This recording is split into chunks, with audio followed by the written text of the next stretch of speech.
Hi there, my beautiful friend. How are you today? I am Shauna, and this is Kalana Yoga. So today I wanted to take just a moment to talk about Chaturanga Dandasana. So if you've ever taken a flow or vinyasa yoga class, you have probably heard of the posture combination called Chaturanga Dandasana.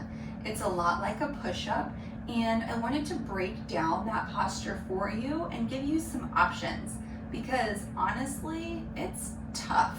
Even for me, I've been doing yoga for a long time. It requires a lot of strength, and you just might not be there yet, and that's totally okay. This is your practice, and you should be customizing it to serve you for the body you have now.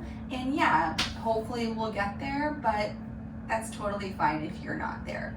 So I know that I vary different versions of Chaturanga when I practice personally, and I wanted to give you some of those options. Okay, so what is Chaturanga Dandasana? I'm going to demonstrate kind of the full out version for you.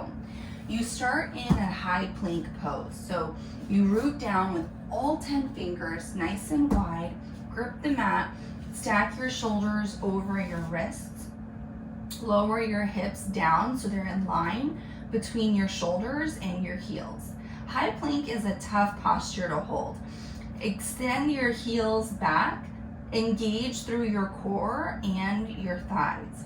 Shift your shoulders forward and then bend your elbows to 90 degrees. This is the hard part.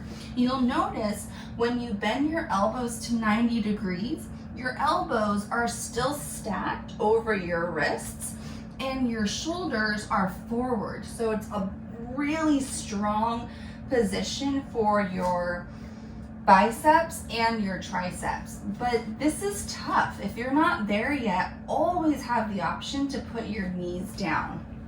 But once again, to show you the full out version, keep your knees up, shift shoulders forward, 90 degrees. Untuck your toes.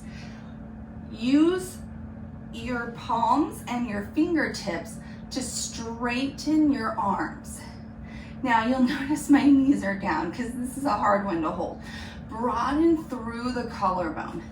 Technically, the most full out version, your knees are lifted up off the mat. But because that's hard, especially on your wrists, I do tend to have my knees down on the mat, even though I know that's not the hardest way to do it.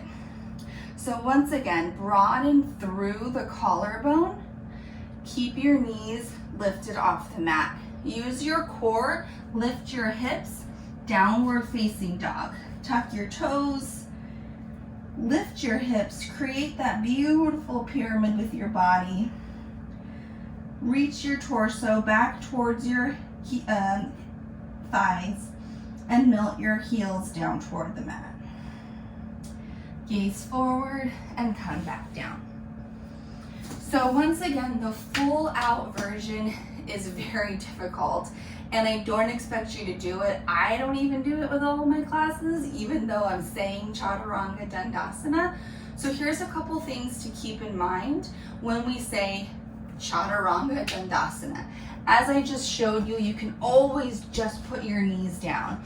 This is a great way to continue to build strength in your upper body without putting too much pressure on your wrists.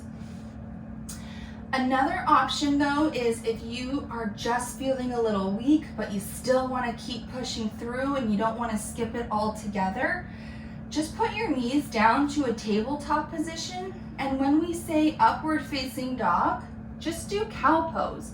Look up, broaden through the collarbone, point your tailbone up, and then you can do cat pose as a counter action.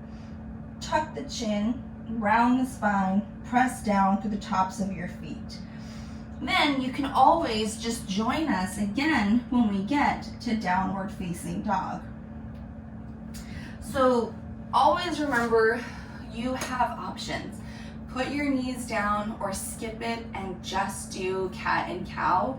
And you will get stronger. If that is one of your goals, to do a full out chaturanga, you will get there, but you have to take care of yourself along the way. So please, I encourage you, modify as you see fit. Make this practice your own, and let me know if you have any questions or if you want some different variations that you can practice.